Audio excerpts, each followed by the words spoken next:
Okay, I think we'll get started. Happy New Year, everybody, and thank you for tuning in. It's a distinct pleasure of mine today to introduce Dr. Robert von der Heide and welcome Bob back to the Farber. Bob did his PhD as a Rhodes Scholar at Oxford, followed by his MD at Harvard. He stayed and did intern and residency at MGH, and then was a fellow in Hem/Onc at the Farber. So it's a pleasure to welcome back to his old stomping grounds. He's now been at UPenn since 2001, and he serves as the director of the Abramson Cancer Center. He also holds the Hannah Wise Professorship and a John H. Glick Professorship in Medicine.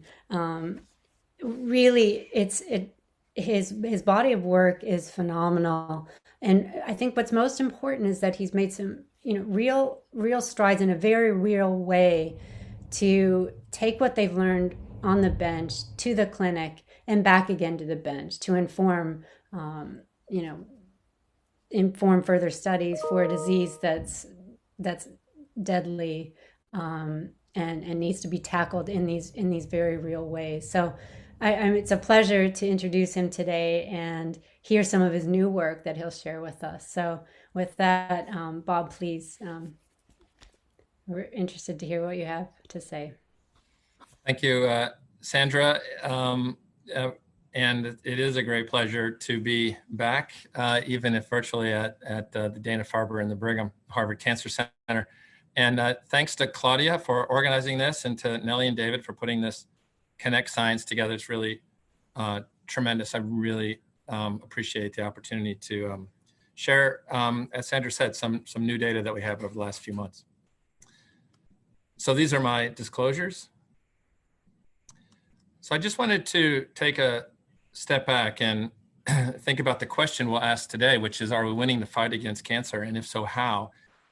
And we're overwhelmed right now with fighting another battle, and that's COVID. So I, again, appreciate your time today in thinking about a different problem and not patient care of COVID, but to think about cancer and cancer biology and cancer care. It happens to be the 50th anniversary of the National Cancer Act. Ned Sharpless, the NCI director, reminds us that nothing will stop us. And I think the mechanism is science. So it's great that we're together talking about science. We know that COVID has had a major impact on cancer. The decrease in screening is going to result in tens of thousands of excess deaths. It's completely tragic and speaks to just how vulnerable our hold on cancer is and how we need to keep stalwart in our efforts.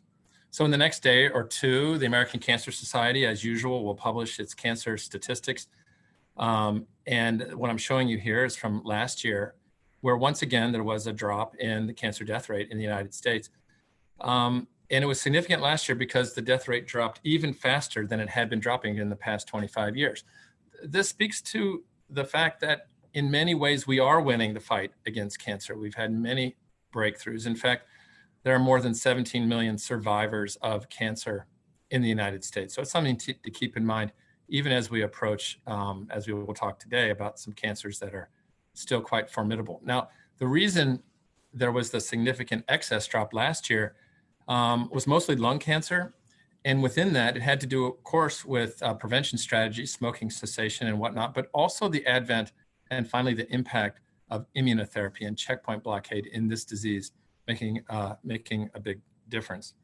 And so I'm going to talk about immunotherapy today, not as the only solution or tool in the fight against cancer, but one that we still have a lot of opportunities with. So I've been thinking about this lecture and realizing that the turning point from a clinical perspective in cancer immunotherapy was this paper by the Dana-Farber's own Steve Hody and a large group of people across the world showing that checkpoint blockade with ipilimumab not only was a positive study and a randomized study in melanoma, but also began to expose the flattening of this curve that you see here, indicating that immunotherapy has the potential to actually cure people from metastatic disease. So since that time, as you all know, a great many advances have happened, including other great discoveries and clinic and positive studies out of the Dana-Farber. Cause for celebration, that's my icon for scientists celebrating. But it's a sobering reminder that, in fact, there has been no novel checkpoint inhibitor approved by the FDA in oncology since the initial approvals of CTLA-4 and anti-PD-1, aside from variations of those drugs or combinations of PD-1 and CTLA-4. And when you look at some of the data, this is a report out of JAMA Network, reveals the limitations of checkpoint blockade. Although quite a number of patients are eligible, as many as 40% across all cancer types, the response rate is still modest, all things considered, although for any individual patient it can be life-saving and remarkable. It shows that we have a lot of room yet to go to take advantage of the immune system. So a hypothesis that I'll put forward today is something that, in fact, I have been thinking about since my days at the Dana-Farber, and I'll show you where that came from. And that has to do with probing the left side of the cancer immunity cycle. Shown here is in red the opportunity to use checkpoint blockade, alleviating in many ways the exhaustion of T cells that infiltrate tumors and then cannot win the battle against the cancer, finding their way to recognize neoepitope-rich tumors and affect real durable disease response. But that's only part of the immune reaction against cancer. And on the left side, of course, is where the priming happens, and it's at the hands primarily of dendritic cells. And I'll talk mostly today about the hypothesis of activating those dendritic cells, which, as we published recently, are quite dysfunctional in many cancers, including the cancer I'll talk about today. Now, this notion of activating dendritic cells, at least in the work that I've been doing, dates back to the good old Dana building. It's still there, right? The Dana building. And where I worked with that guy you see there, Lee Nadler. That's a picture of me in Lee's lab about 1998. I look exactly the same, don't you think? I don't think I've changed a bit. I'm not wearing glasses anymore because of Zoom. But when I joined the lab to work on cloning T cells and tumor antigens, 3 papers appeared back to back to back in June of 1998. And this was the demonstration by 3 independent groups that CD40 ligand can substitute for T cell help in many different models. Subsequent papers showed that this was true in cancer as well. And I think it's interesting that the question these investigators were looking at is, what is the role? How does CD4 cells work? Not CD8, how does CD4 cells work? And the answer was CD40 ligand expressed by those cells activates dendritic cells. Now that resulted in a contact that Lee made with Immunex Corporation and led to the performance of a clinical trial, which I ran out of that lab you see there when I wasn't cloning T cells, and ended up being published in the JCO about 20 years ago, where we treated patients with recombinant human trimeric CD40 ligand, which acted as an agonist against the CD40 receptor. And the salient findings that I won't forget from that study, which was the first clinical trial that I ever did, was that 2 patients treated with sub-Q CD40 ligand had a partial response, one with head and neck cancer and one with non-Hodgkin's lymphoma, turned out to be a T-cell lymphoma. And that patient with laryngeal cancer had a durable remission, even biopsy proven to be free of disease, that at the time of this publication was more than 24 months, having had widespread metastatic and locally advanced disease coming into the study. So I never forgot about CD40, but CD40 ligand was awkward for reasons that we could talk about later if you want. CD40 as a hallmark for turning on the immune system continued to garner my attention and that of others. CD40 is expressed by dendritic cells, but it's also expressed by monocytes and macrophages and B cells. It's also on endothelial cells, fibroblasts, and rare epithelial cells. In fact, it was discovered as a cell surface molecule, member of the TNF superfamily of receptors on bladder cancer. Nearly all B-cell malignancies express CD40.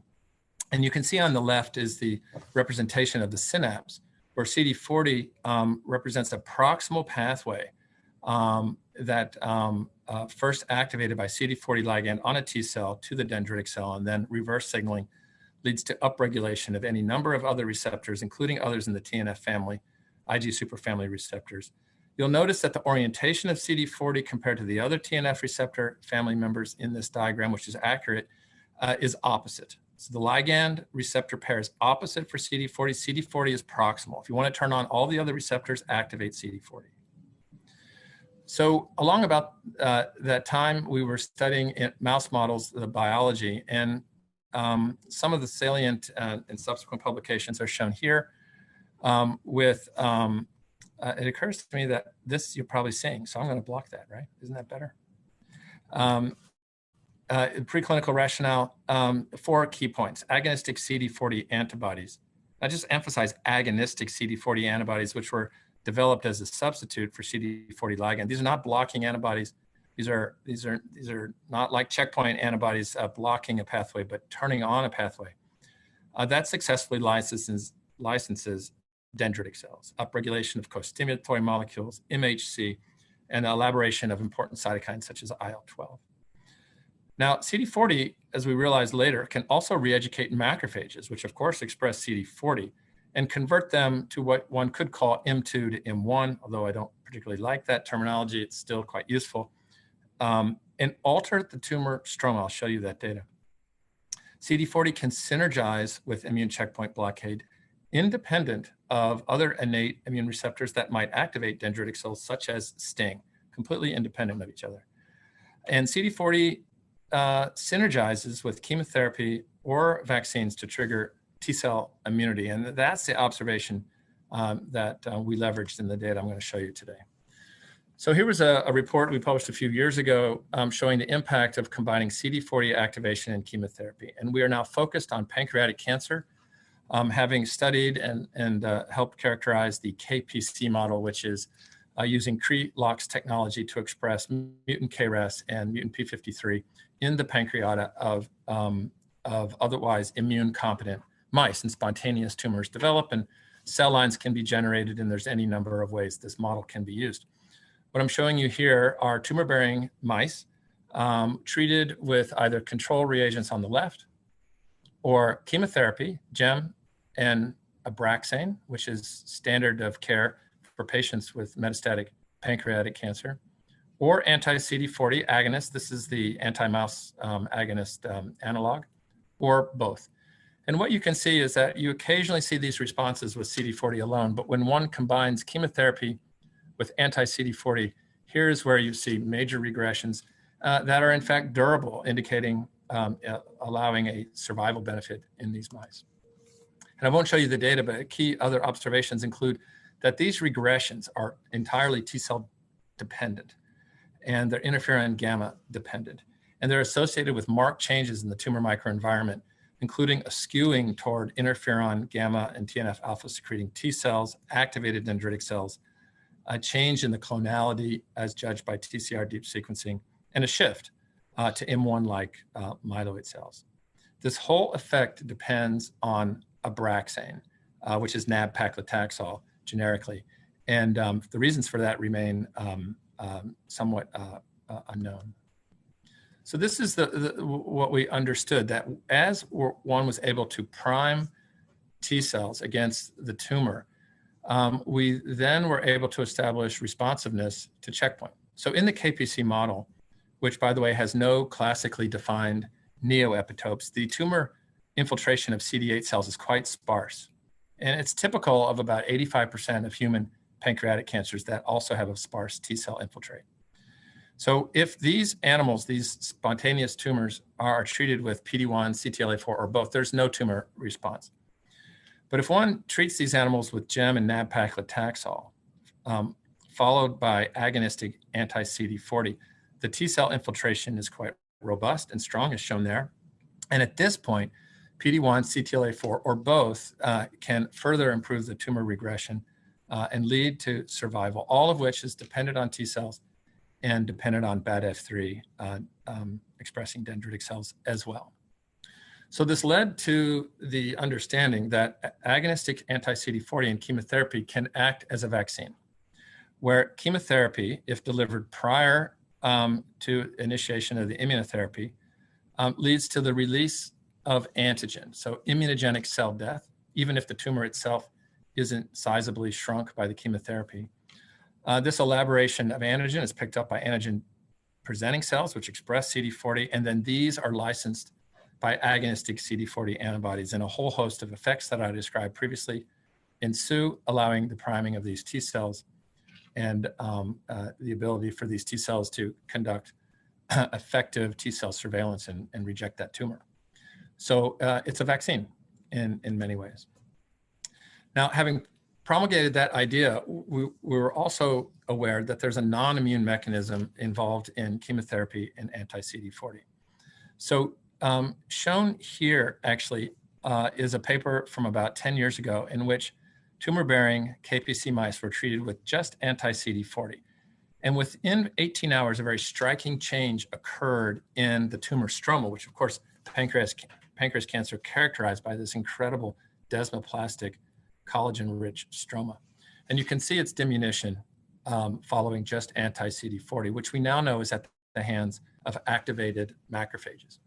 What's important for today's conversation is that if one delivers chemotherapy in such a way 5 days after this effect, not before, but after, you can see that the necrosis in the tumor goes up, the proliferation goes down, and importantly, the tumors shrink. So the thinking is that CD40 activated macrophages can destroy the tumor stroma. It permits better delivery of chemotherapy, which is a challenge in pancreatic cancer. And the timing has to be just right to avoid, timing and sequence has to be just right to avoid hepatotoxicity. Now, the important finding here that, as I said, was published more than 10 years ago is that this effect, as opposed to the other one, this effect is T cell independent. So you have this dual mechanisms of action that were appropriate for bringing forward to patients. So by this time, many pharmaceutical companies and academics had developed a variety of reagents for CD40.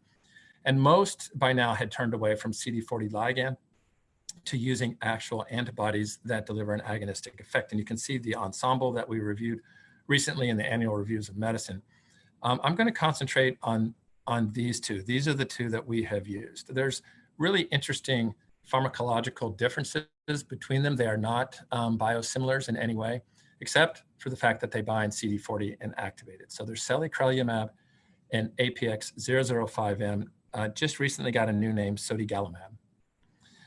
And so those are now available. And by today, there have been really dozens of clinical trials with CD40 agonists. This is only a partial list, mostly involving the trials that I've been involved with, starting with that first trial I ran as a fellow with recombinant trimer, but now the experience with CD40 antibody, first alone to establish dose and schedule and proof of concept, repeated doses with chemotherapy in a variety of tumor types, with anti-CTLA-4 tremelimumab for metastatic melanoma, and so on. More than 185 patients have now been treated. The overall response rate in these studies is about 20 to 25%, mostly seen in melanoma and pancreatic cancer, although those are the primary diseases where it's been tested. It's overall well tolerated. There is a transient cytokine release syndrome that you may have heard about. It's nothing like CAR T cell cytokine release syndrome.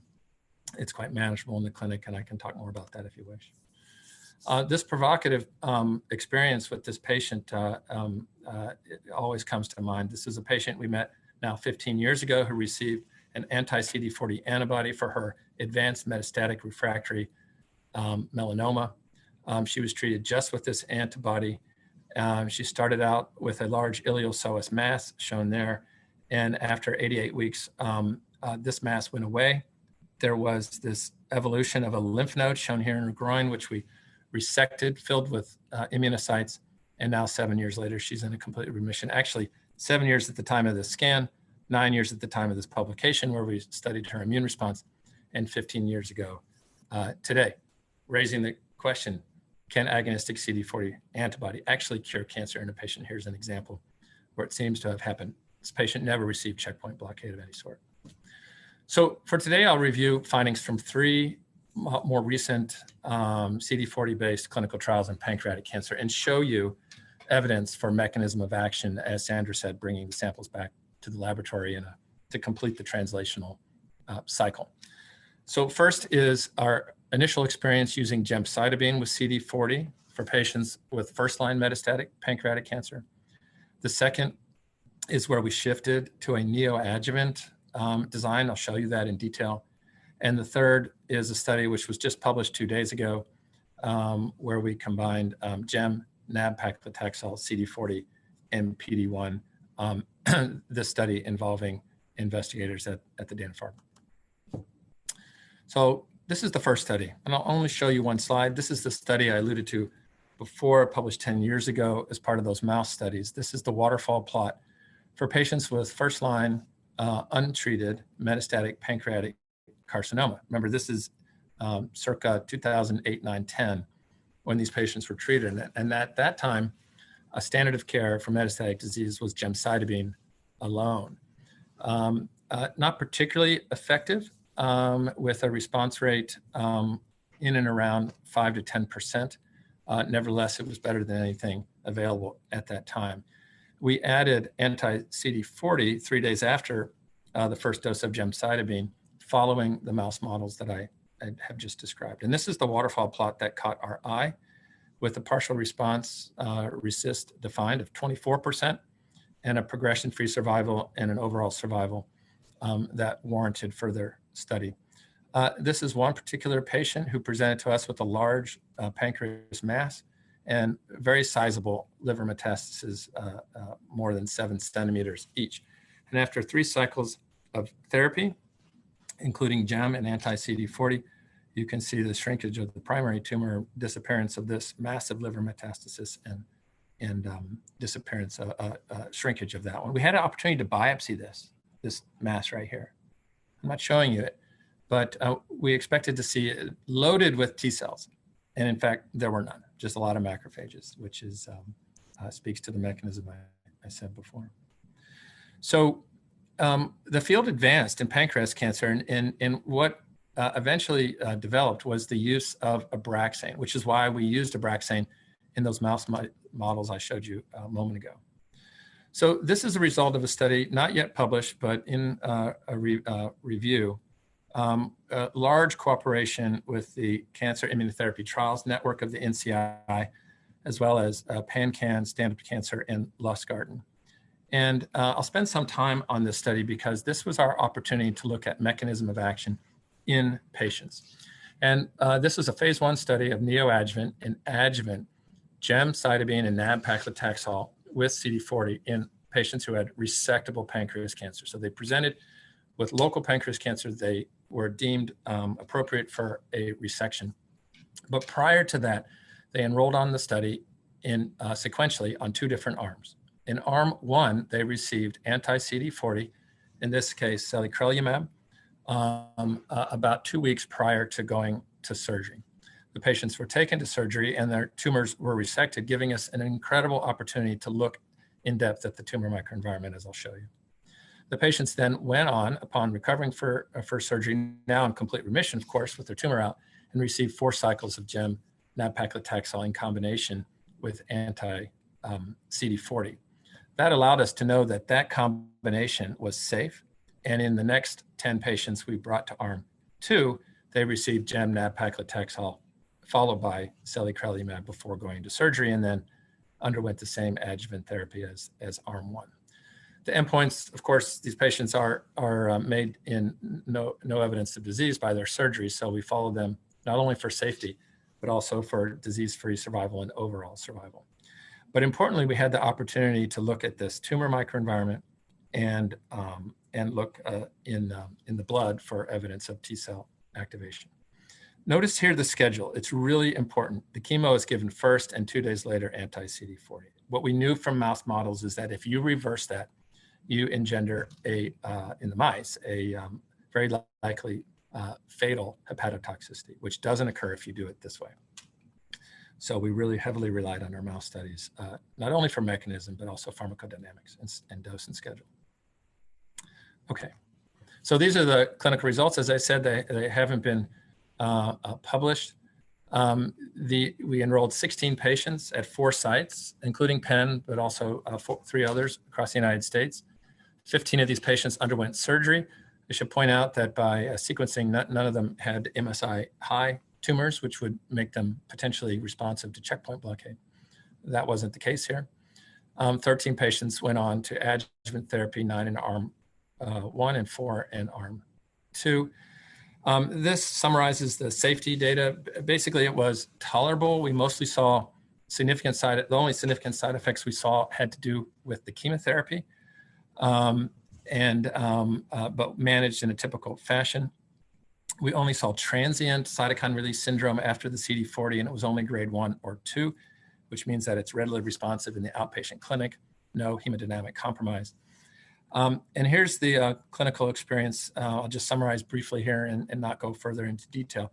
Median disease-free survival is about 14 months. Median overall survival is approaching 2 years.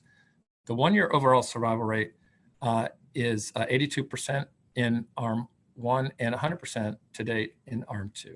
And 8 patients are still alive at a median of 20 months after surgery. Follow-up almost 3 years. So encouraging. But today I want to focus on the biomarkers. So this was an opportunity for us to see if the mice were right. If you give CD40 to a human being, do you alter the tumor stroma in pancreatic cancer? And the data we have is that that does occur in a fraction of the patients. So on the upper images here are control patients, not on this clinical trial, but provided informed consent for their tumors to be studied, where a Mason's trichrome stain reveals this blue, rich collagen fiber network, so characteristic of pancreatic cancer. And you can see that patients treated with CD40, a subset of these patients had that fibrosis go away. So there's no blue staining. And you can see the quantification shown here, where some of these patients had quite a bit of loss of the fibrosis, and it's very consistent with what we saw with anti-CD40 in the mice. We next turned our attention to looking across the tumor microenvironment by a novel multiplexed immunohistochemical approach that had been developed by Lisa Cousins. And we had the opportunity to work with Lisa and her lab on this by way of the Stand Up to Cancer grant that got us all together for this very purpose. So the technology here is nothing more than a sequential chromogen stain, but allows the opportunity to look at the entire resection specimen if you so wish, rather than just teeny biopsies. So you noticed that we didn't biopsy the tumor on that trial beforehand. We instead are relying on looking at the entire microenvironment resected. And I'll show you our control approach in just a minute.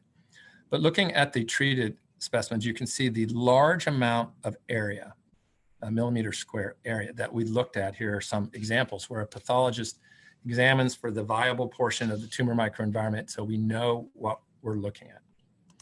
The next step of this process is to identify regions of interest. And this is an example from one of the patients on the study.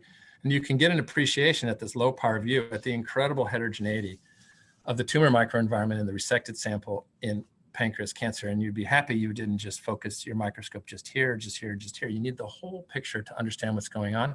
And we're driven by the pathologist's annotation to know where the tumor is and where the CD45 hotspots are and so forth. The regions of interest are curated according to the underlying histopathology, whether it's an immune aggregate or tumor adjacent stroma or normal adjacent pancreas and so forth. And all that goes into the curation of the data. And finally, in addition to the area of interest, the location is also noted. And by that, I mean the location with regard to what you're looking at compared to where the tumor cells are. And so we designated 4 types of ROIs: intratumoral, on the tumor border, distal, or spanning. And you can see the pathological definitions of that. This might be easier to appreciate. So either inside where the tumor cells are, remembering that the tumor cells can exist in a variety of nests, on the border, spanning, or distal. So those were the areas we kept track of. And then we performed immunohistochemistry. The innovation here is that this is all performed on a single FFP tissue section where Lisa and her team stained, then stripped, take a picture, stain, picture, stripped, repeat, repeat, repeat 12 times. And you're able to understand by multi-parameter immune cytometry what cells you're looking at and calculate the density as a function of the region of interest that you're at. The technology of this has been previously published by Lisa, and I show you that reference there. So this is the results from our study. The experimental patients are over here. We had 11 patients in the end. But very important are the control patients. And here, really pleased that we worked with investigators at the Dana-Farber and the Brigham to create this control group. All of whom had resectable pancreas cancer, and some went straight to surgery. That's the treatment naive, 104 of those patients. Or some of those who received chemo, radiation therapy, and then went to surgery, and then the patients treated as I've described here. So, and all of them underwent multiplexed immunohistochemistry in the way I just described. And the density of the important cell types are shown here. Here's the quantification. Here's the region that I mentioned, and here is the code. So from our point of view, we went straight to looking at the T-cell infiltration, and you can see it's really modest in the vast majority of patients with pancreas cancer, and even less following chemoradiation therapy. We see a change with patients treated with anti-CD40. You can see this marked increase in blue and red, which is the increase in CD4 and CD8 cells now into the tumor microenvironment, whether it's distal, spanning border, or intratumoral. And that was achievable with anti-CD40 alone, and also achievable with anti-CD40 and chemotherapy, maybe more, but the power here is quite limited. So the next slide I'll show you is the biostats, showing you the treatment effects. So this is a linear mixed model statistical analysis by treatment, and we're looking at the impact on these cell types showing you today, although it can get quite granular. So for the overall treatment effect, the only significant changes that we see have to do with mature dendritic cells, which is something that can be identified by the immunohistochemistry, or CD4 or CD8 cells. That's it. Nothing else changes. And then for those cell types with this treatment effect, you can see what's driving that. So here you can see that naive patients compared to CD40 treated patients are the ones that show a change in the maturity of their dendritic cells, or chemorads versus CD40. Now here you can see CD4 cells are also statistically significantly different, and it has to do with the CD40, which arms have CD40, and this is seen in 4 comparisons. The effect on CD8 is much more modest. It did achieve statistical significance. These are all adjusted p-values, but the driver is probably this comparison here. The other thing we noticed looking at the experimental patients, and these are all images from our clinical trial, is that the infiltration fell into 3 types, the patterns. And this is not based on mRNA, this is not based on DNA sequencing, this is based on immunohistochemistry, looking at the tumor microenvironment in the tumor nests, not the tertiary lymphoid structures. And what you can see is that there's a granulocytic rich type of pancreas cancer microenvironment shown here with all these CD66B positive cells, absence of T cells. There's a T cell rich type shown here, lots of T cells here, not very many myeloid cells. And there's a myeloid rich cell shown here with CD68 expression around the tumor nests. And so what we then did, working with Lisa and her statistical team, is take all the samples that are part of this analysis, that's about 128 samples, and perform hierarchical clustering to see where they fall out. And you can see that there's the granulocytic rich with all these neutrophils and EOs. There's the T cell rich here with lots of CD8s and CD4s, and the myeloid rich with immature DCs and monocytes and macrophages. And if you look carefully, you can see in gray are the treatment naive patients, red, green are the chemo And the blue and red in this are the CD40 treated patients. So just to make this simple, we changed it to reference cohorts or selicrelumab CD40 cohort. And you can see that where are the CD40 patients when you do this analysis. And here they are right here. They're landing in the T cell rich. So when you do the calculations, the chance of being a T cell rich tumor, if you're in an untreated situation, a patient with an untreated tumor, is 37%, 38 out of 104. Chemotherapy, chemoradiation therapy, you have about a 23% chance. But if the patient receives selicrelumab 9 out of 11 times in this study, 82% and statistically significant, is a much higher chance of being T cell rich. So we've changed the microenvironment. In fact, only one CD40 selicrelumab treated tumor was myeloid rich, and that's this one right here. Okay, so what's happening to the T cells that get in to the tumor microenvironment? This is, again, not flow. This is immunohistochemistry. We're able to look at PD-1, granzyme, and Ki67, and you can see across the 4 groups, the 2 control groups and the 2 experimental groups, that there are statistically significant changes in PD-1 expression in both CD4 and CD8. Granzyme approaches, but doesn't reach statistical significance. And importantly, from at least my point of view, is that the proliferation of the CD8 T cells in the tumor microenvironment is statistically higher in the CD40 treated tumors. This is what it looks like by conventional immunohistochemistry. These are T cells trying to make their way in to a CD40 treated tumor. And you do get the impression that it's not uniform. There's some areas where the T cells can come in and some where there's definite difficulties. If you now stain this section with anti-PD-L1, you can begin to appreciate what might be the force field behind the lack of T cell infiltration across the entire tumor microenvironment. And that's PD-L1. So looking again at these same patients, if you look systemically at the blood, this is now by CyTOF, looking just 5 days after the delivery of CD40, you can begin to see that there's evidence for T cell activation following CD40. This is baseline, this is after, this is for CD4, CD8, and you can see the upregulation of many of these activation markers. Importantly, Ki67 is again activated, and I'm showing you examples of our findings from each individual patient seen in both arms similarly. So that leads us to the final study and the last part of what I wanted to show you today, which is the PRINCE study. This now brings together what we've learned to date from the mice and from the patients treated so far to perform a national randomized study for patients with first-line metastatic pancreatic cancer. This is the study Osama Rama is involved with there at the Dana-Farber. I'm sure you're all good friends with him, as we have become.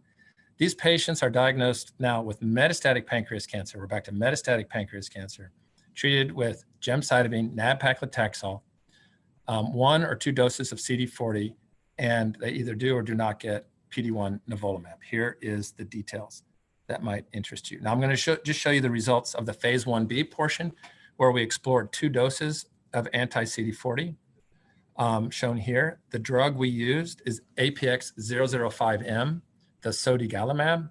It's an agonistic CD40. It's not the same as selicrelumab in any way, but it's the one we used in this study. And it was just published a couple of days ago in Lancet Oncology. And so for that reason, I'll just give you the highlights. These are the baseline characteristics. A total of 30 patients were enrolled across 7 sites. Typical representation. The dose-limiting toxicities were generally those expected from chemotherapy, such as febrile neutropenia, shown here. Here are some of the other side effects. We did see some liver irritation and elevation of LFTs. Importantly, I'll note that there were no grade 3 or 4 cytokine release syndrome. Sometimes I hear that a lot. CD40 causes this horrible cytokine release syndrome. It does not if given at the right dose. This is the waterfall plot from patients. This is now patients, not mice, of course. And this is the objective response rate. In the 24 patients who are in the DLT evaluable population, the response rate is 58%. You can see that even though it's 58%, nearly all patients, except these few over here, had their tumors shrink. And you can see the which cohort they were in. It didn't seem to matter, although the numbers are small, if the patient got nivolumab or not. This is the so-called spider plot showing evidence for durability of the response in any of the cohorts we studied. The triangle represents a new lesion. And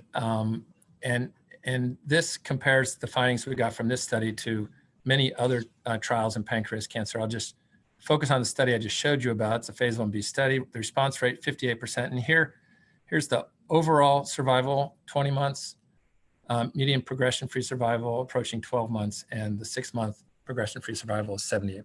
So if you take those metrics and compare for a moment to the experience with gem nab-paclitaxel that has been achieved in randomized studies over the last 10 years, you can see that nearly every metric is higher in every in the O'Hara study, the one I just showed you, than in all the other studies. And so this is encouraging, and the a randomized phase 2 portion that I'll show you in a minute continues. Just to pause, of course, about the caveats, right? This is a very small phase 1b study. We had no gem nab-paclitaxel control arm, which, by the way, was by design. And we felt that that's sped enrollment by not offering a conventional therapy to these patients. The pre-specified DLT evaluable population as the primary population is what we use for activity. All the patients were treated at a tertiary academic center, so that introduces the possibility of selection bias. And something that I find particularly curious is that perhaps for many of those reasons I just said, that there was a higher proportion of relapsed cases of metastatic pancreas cancer. That is to say 46% of the patients on this study had previous surgery, had relapsed, and went on the study, as opposed to a patient coming into the clinic with de novo stage 4 disease.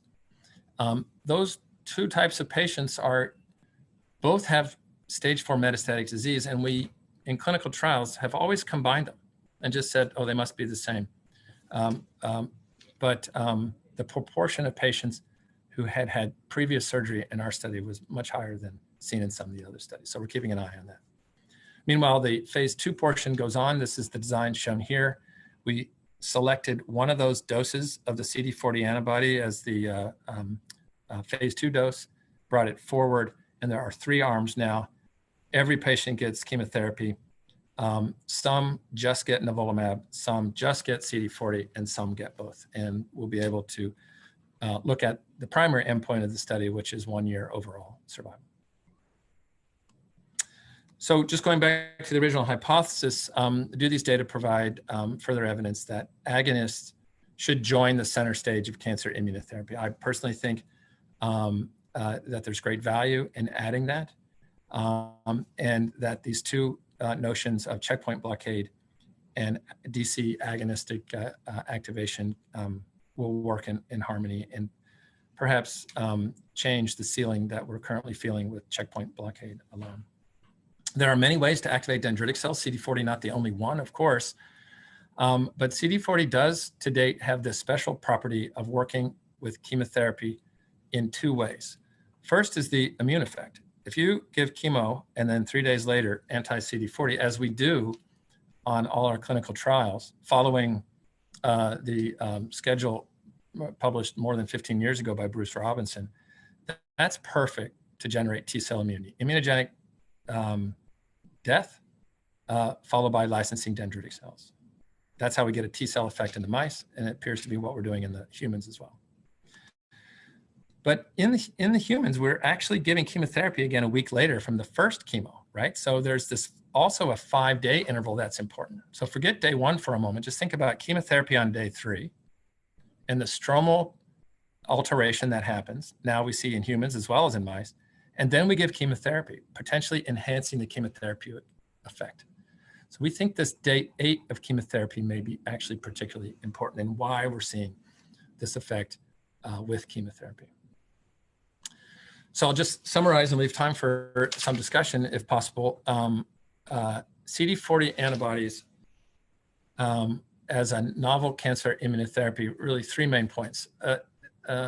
They are powerful modulators of the tumor microenvironment. The data I showed you today is the largest experience yet of looking at tumors treated patients, the tumors from patients treated with CD40. Destruction of the tumor stroma as predicted preclinically, higher infiltration of T cells, which are activated and proliferative, again, as predicted in the mice. More matured DCs in the tumor, fewer M-like macrophages. I didn't show you that latter portion today. Again, all consistent with the mice. So the mice were right. It's associated with the systemic T cell activation and inflammation, the induction of CD8 and CD4 effector T cells in the peripheral blood. We'd love to know their specificity. We don't. Clonal expansion and persistence of tumor-associated TCR clones in the circulation after treatment. That's something that's in the paper that's been submitted. I didn't show you that today. And acute elevation of inflammatory cytokines, again, not shown today. So in general, it leaves you the impression that CD40 chemotherapy has an anti-tumor clinical activity with two mechanisms of action. One is the induction of T cell immunity, which I think can potentially be enhanced with checkpoint blockade. And the second is a potential enhancement of chemotherapy delivery, which can go hand in hand. And this, in my view, provides a strong rationale for developing CD40 as a part of the armamentarium of novel immunotherapy and potentially beyond pancreas cancer as well. So let me just take a moment to acknowledge those who've participated in the study. The neoadjuvant study involved a huge number of investigators. The lead authors are Kate Byrne, Courtney Betts, and Rosemary Mick. And I want to highlight in blue the site PIs from the centers that participated and enrolled patients and took great care of them. And then in red, I do want to point out members of your community here at the Dana-Farber Harvard Cancer Center, the Dana-Farber and the Brigham Women's Hospital, Sarah, Adressa, Jonathan, and Brian. Really appreciate the opportunity to collaborate with you on this study. And then others who've been involved in the study, those in my laboratory, including Kate herself, others at Penn, at the Parker Institute, which was the sponsor of the PRINCE study I failed to mention, and the Stand Up to Cancer team led by Liz Jaffe, and of course, an incredible collaboration with Lisa Cousins. I'll note the funding that made this work possible on the right. I'll return to this notion of the Parker Institute. This paper, as I mentioned, just came out in Lancet Oncology a couple of days ago. These are all the people who are involved, so you can see all the important folks that contributed, all the site PIs and involved here, and many others at the Parker Institute. Beyond the clinical results, the ability to do a large national study sponsored by a research foundation driven by science was a particularly special experience for me, and I thank my colleagues for the opportunity to lead that study. And with that, Sandra, I'll say thank you and appreciate everyone's kind attention and be happy to discuss the points that I raised. Great. Thank you so much, Dr. von der Heide. That was fantastic. And we really appreciate you sharing your work that, I think is making a real impact and sharing unpublished work with us too. We have a lot of questions, so I'll try to get through these and bring them together. So first question is, actually it's more of a statement. Abraxane could also be an advantage since you decrease the need for corticosteroids compared to paclitaxel. And I guess I'll just add, what I know from breast cancer trials, two fairly similar trials. I know we get in trouble comparing, trial to trial, but in breast cancer, at least, showing with combination immune checkpoint blockade, paclitaxel was essentially ineffective, but nab-paclitaxel, showed, increased response rates. So it sounds like there's a question about the advantages of nab-paclitaxel. I love this topic of discussion. It's really important. So many key things to say. No, I was absolutely not surprised when the first use of immunotherapy for breast cancer involved combination with nab-paclitaxel, because we knew from the mice that it was nab-paclitaxel that made a difference, not gemcitabine. And in fact, paclitaxel in our mice basically kills the mice. In the clinic, paclitaxel administration is concomitant with steroids, which, although NCCN guidelines and other guidelines have said it's okay, I have my doubts. Nab-paclitaxel, it does not require steroids. In fact, that was exclusionary. That was not an allowable concomitant med in our studies.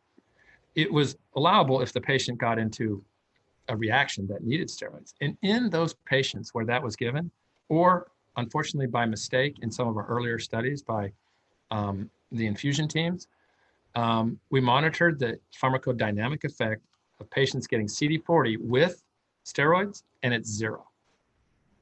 Mm-hmm. So it's a great way to eliminate the CD40 effect by giving steroids. So nab-paclitaxel gives you that pharmacology advantage. Now, final thing I say is there's been a lot of speculation that nab-paclitaxel, paclitaxel actually, is a toll-like receptor ligand.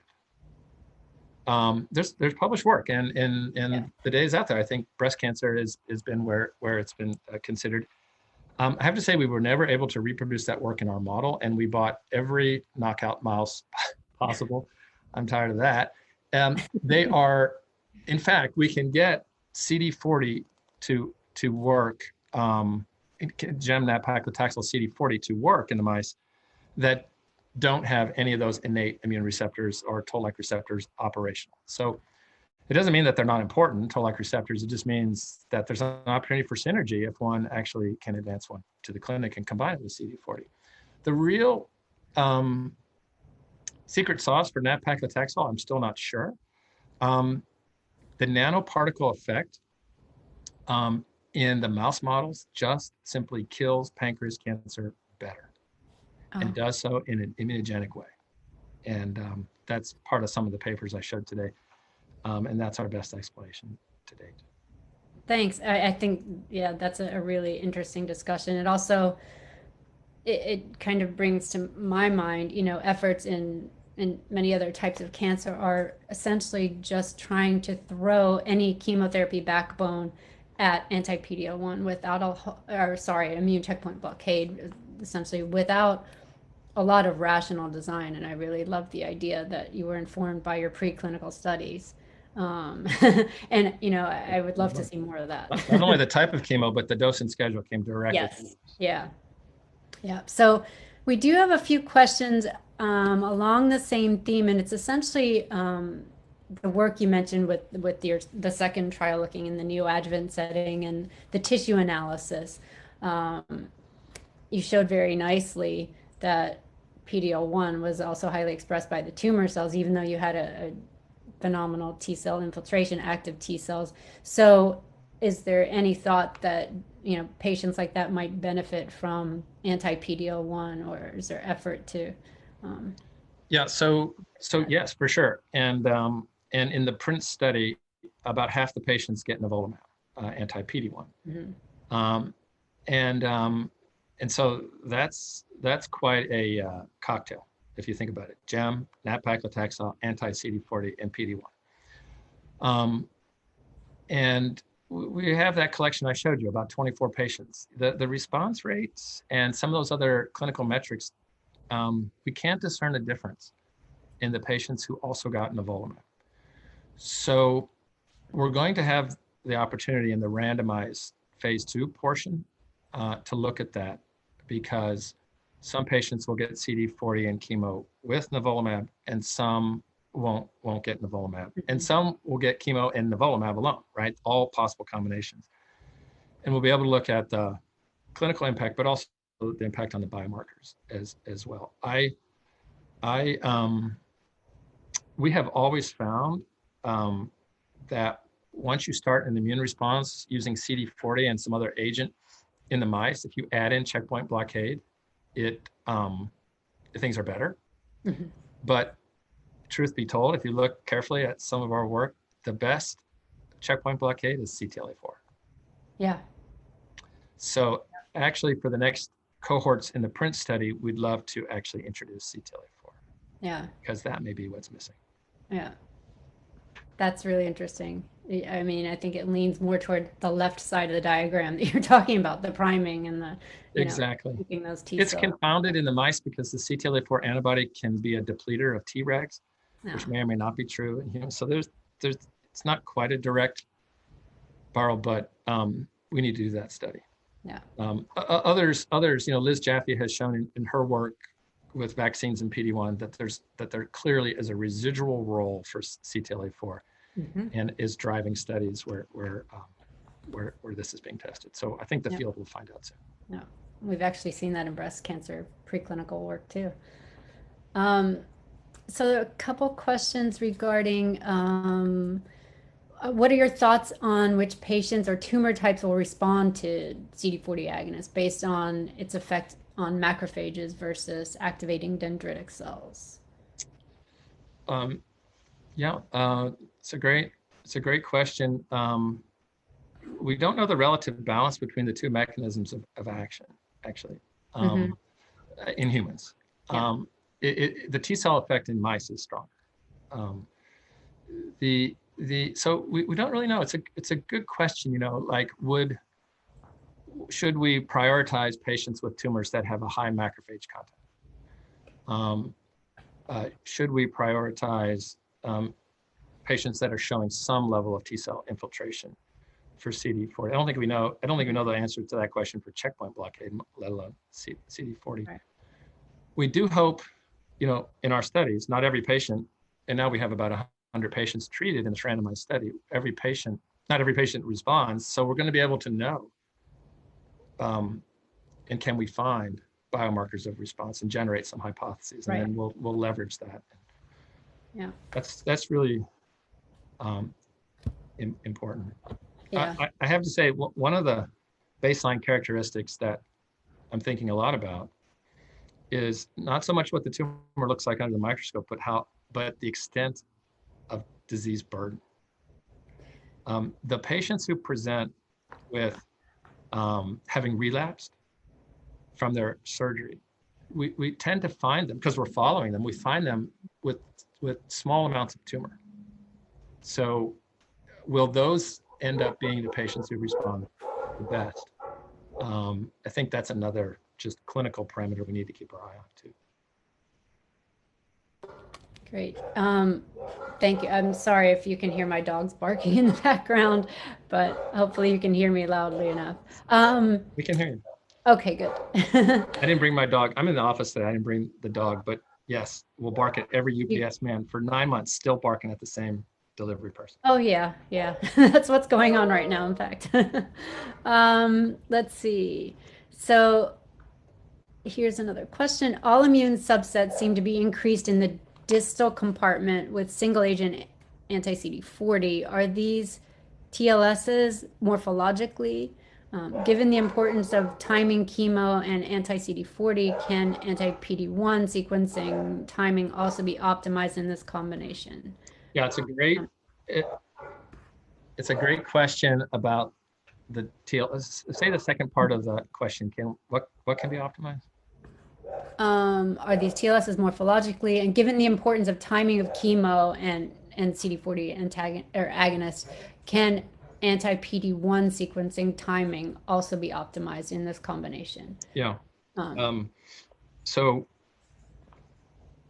two things. We've looked at both the what's going on with the tertiary lymphoid structures. As I mentioned, that we haven't looked at all the data, so I can't remember off the top of my head exactly what Lisa's team is concluding about the tertiary lymphoid structures. There's a huge story about that, which is pretty complex, and I suspect I'll have an entire paper on that. What we do know, and this is particularly well known in the mice, is that the mice that generate the best response actually generate tertiary lymphoid structures in the periphery of the tumor microenvironment, in addition to T cell infiltration. So I suspect that we'll find convincing data for that in humans as well. When to add the PD-1? That's a great question. We have tried a lot of combos. And there's work from Mark Smith about when and how you might sequence that. And we explored some of the sequences he's said in our mice. And I think we still don't have a good handle on the right way to do it. We we find it just fine to get the PD-1 going right away. You don't have to wait, for example. But whether you should somehow pre-treat a little bit, it's just not clear. It's a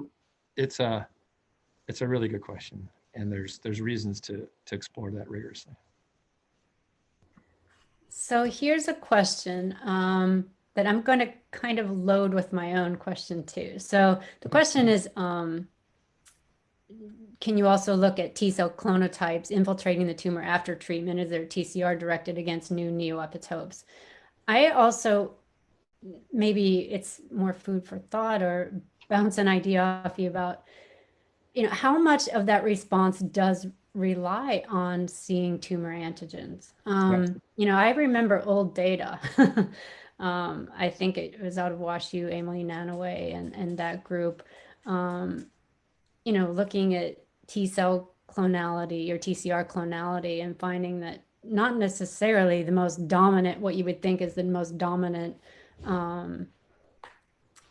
antigen is actually being seen by a subset of infiltrating T cells. And I hope I'm getting that right, but that's sort of surrounding my question here, is how much really relies on tumor specific antigens in this case. Yeah, so terrific question. I've been interested in tumor antigens. I mean, that's what I was supposed to be doing in that hood when I showed you me 20 years ago. I was supposed to be cloning T cells against tumor antigens, and we did. We have some things that came out of that. In our studies, we don't know what the T cells are specific to. I can tell you what we do know. The mice do not have neoepitopes, at least conventionally defined. They don't. They're KRAS-driven oncogenic models. They don't have them. So yet we have a bona fide T cell dependent rejection of the tumor. So if they're seeing a tumor antigen, and we think they are, because their TCR clonotypes seem to converge, sounds like a self-antigen, which used to be okay. I mean, there are lots of self-antigens that are T cell rejection antigens, and we don't know what they are. It's a spontaneous model. Every tumor is a little bit different, so they're like humans in that way. So as other people have tried to find tumor antigens on spontaneous models, you find one for one mouse, and then it may not be shared. But if they're cell, maybe there could be shared. So we don't know. And what we have in the humans, and you asked about this, is we do know that we can see in the resection samples by TCR deep sequencing the emergence of TCR clones that weren't in the blood prior, and they persist. There's not many of these, but there's a significant number that we see emerge in the tumor microenvironment. Then we look in the blood, and they're at every time point for the rest of time. So those seem to be suspect. Why did they go to the tumor, and why are they persisting? And can we get our hands on them and find out what they're against? So I think the possibility that there is a maybe we don't call it self-antigen, but we call it altered self to recognize what Olya-Finn's been trying to teach us for 25 years.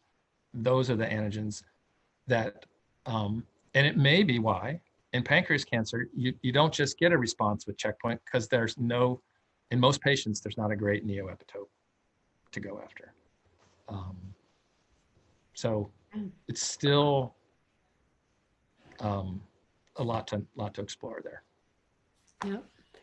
Well, great. Unfortunately, our time is short, but I want to thank you on behalf of everyone again for this fantastic presentation and the discussion, leaving time for discussion. Anything we didn't get to, we can send to you if you choose to answer some of those questions. But thank you again, and have a happy and healthy new year.